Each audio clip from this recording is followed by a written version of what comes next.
দৰ্শকসকল নমস্কাৰ। অসমীয়া পাকঘৰলৈ মই পুনৰবাৰ স্বাগতম জনাইছোঁ। আজি মই বনাবলৈ লৈছোঁ পোলাও, ভেজ পোলাও। ইয়াৰ বাবে মই লৈছোঁ বাসমতি চাউল। বাসমতি চাউল মই প্ৰায় 15 মিনিট সময় ভিজাই পেলাই ধুনীয়াকৈ ধুই টুকি থৈছিলোঁ। বেছি সময় তিয়াব নালাগে চাউলটো। ইয়াত লৈছোঁ ফুলকবি, পিঁয়াজ 3টা লৈছোঁ, ফ্ৰেঞ্চবিন লৈছোঁ, গাজৰ সৰু এটা সৰুকৈ টুকুৰা কৰি লৈছোঁ, তেজপাত লৈছোঁ, আদা অকণমান পিচি লৈছোঁ, জিৰা লৈছোঁ, জালুক কেইটামান লৈছোঁ 10টামান, আৰু লং, ইলাচি, দালচেনি কেইটামান লৈছোঁ, কাজু লৈছোঁ 15টামান, খিচমিচ লৈছোঁ, ঘিউ লৈছোঁ। ইয়াত বনাবৰ কাৰণে মই ৰিফাইন তেল ব্যৱহাৰ কৰিম আৰু সোৱাদ অনুসৰি নিমখ। এই কাজু আৰু খিচমিচ কেইটা মই অকণমান সময় পানীত তিয়াই থ'ম।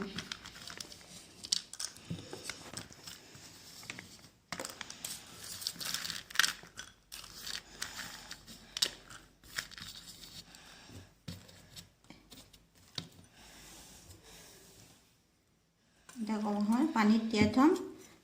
এতিয়া মই বনাবলৈ আৰম্ভ কৰোঁ, আহকচোন। কুকাৰটো মই গেছত বহাই দিলোঁ।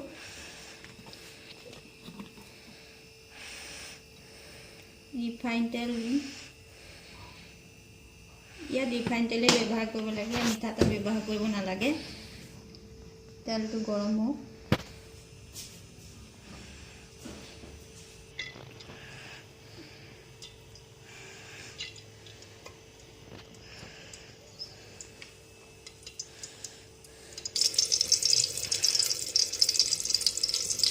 তেজপাত কেইটা দি দিলোঁ।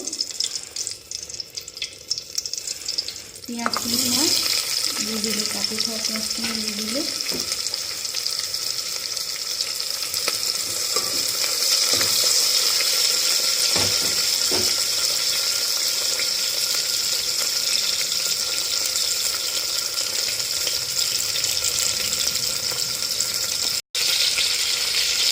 জিৰা কেইটা দি দিলোঁ মই।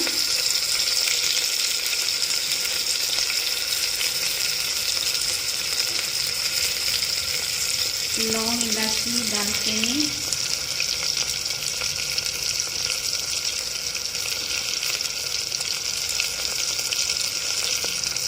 জালুক কেইটা,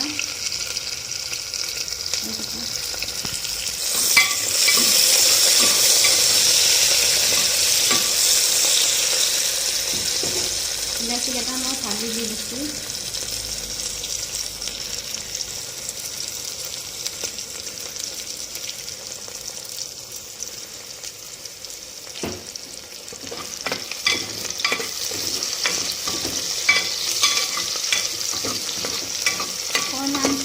কম জুইত এইটো ভাজিব লাগিব। পিঁয়াজটো কম জুইত ভাজিলে তেতিয়া সিজিব পিঁয়াজটো।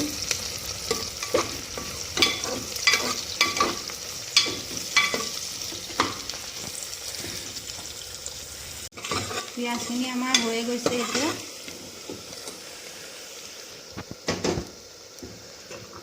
ইয়াতে মই গাজৰখিনি দি দিলোঁ,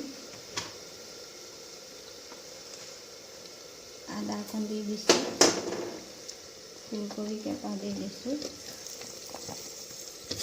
আপোনালোকে এটা কথা মনত কৰিব,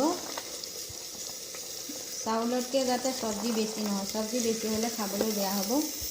বেছি চব্জি থাকিলে কম চব্জি দি পেলাই বনাব লাগিব। ইয়াতে মটৰো দি দিব পাৰে আপোনালোকে। মটৰ দিয়া নাই। আলু দি দিব পাৰে, মই দিয়া নাই আৰু।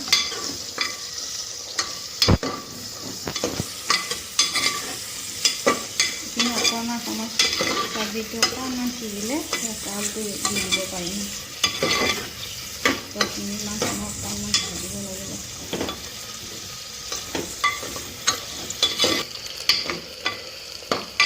এতিয়া চাউলটো দিব পৰা হৈ গৈছে। চব্জিখিনি সিজি গৈছে অকণমান। এতিয়া মই ইয়াত চাউল এড কৰিম।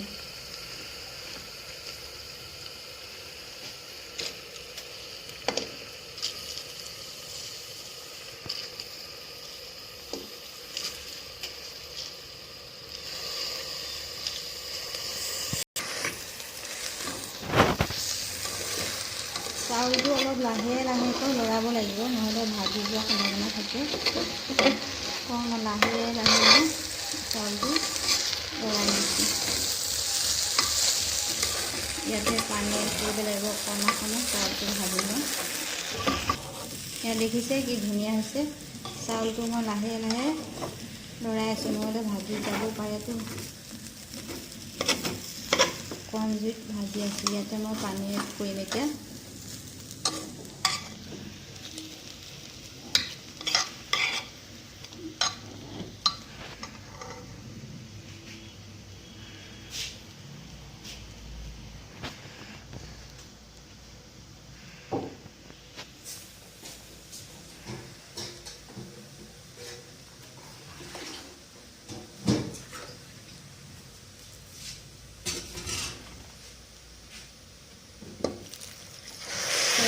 পানীটো বেছি নহয়, পানীটো বেছি নহয়।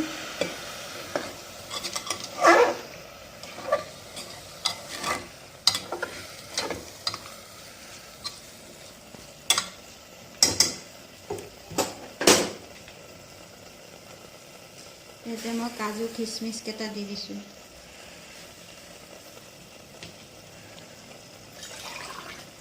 পানী অকণ আৰু দিব লাগিব। বেছি পানী হ'লে থেপথেপীয়া হৈ যাব। কম পানী দি চাব লাগিব, অকণমান চুপচুপীয়া হৈ থাকিব লাগিব পানীটো। অকণমান দিব লাগিব। বেছি পানী দিলে বস্তুটো ডাল ডাল নহ'ব, ভাতটো এটা এটা উঠিব যে।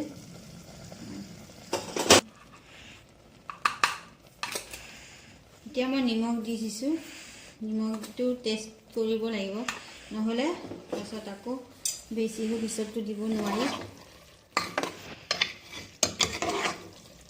নিমখটো জোখমতে হৈছে নে চাই ল'ব লাগিব। বেছিকৈ নিমখ দি নিদিব আপোনালোকে, বেছি নিমখ দিলে চব পাহৰি যাব। নিমখ দি দিম তেনেকৈ।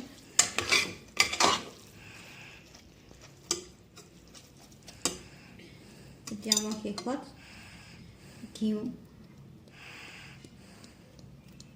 2 চামুচ দি দিছোঁ।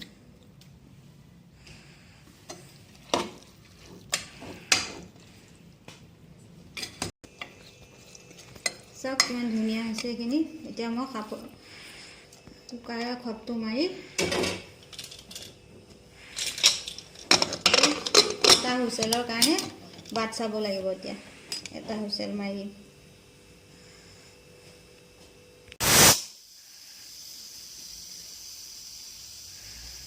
এটা হুইচেল মৰাৰ পাছত মই এইটো গেছটো অফ কৰি দিলোঁ। প্ৰায় 10 মিনিটমানৰ পাছত আপোনালোকে গেছটো খুলিব, লগে লগে গেছটো নুখুলিব।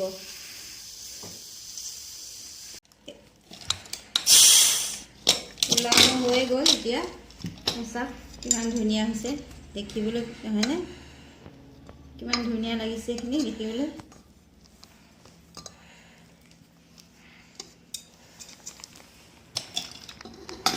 মাংস বনাইছিলোঁ, চিকেন। আপোনালোকে যদি মাছ মাংস নাখায় পনীৰ বনাই ল'ব পাৰে, পনীৰো খাব পাৰে।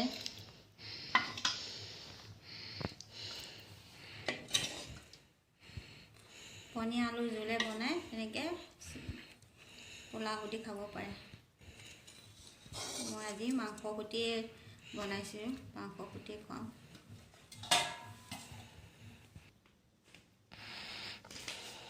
এই চাওক মই পোলাওখিনি বনাই দেখুৱালোঁ আপোনালোকৰ আগত। ইয়াৰ লগত খাবৰ কাৰণে মই মাংস বনাইছিলোঁ।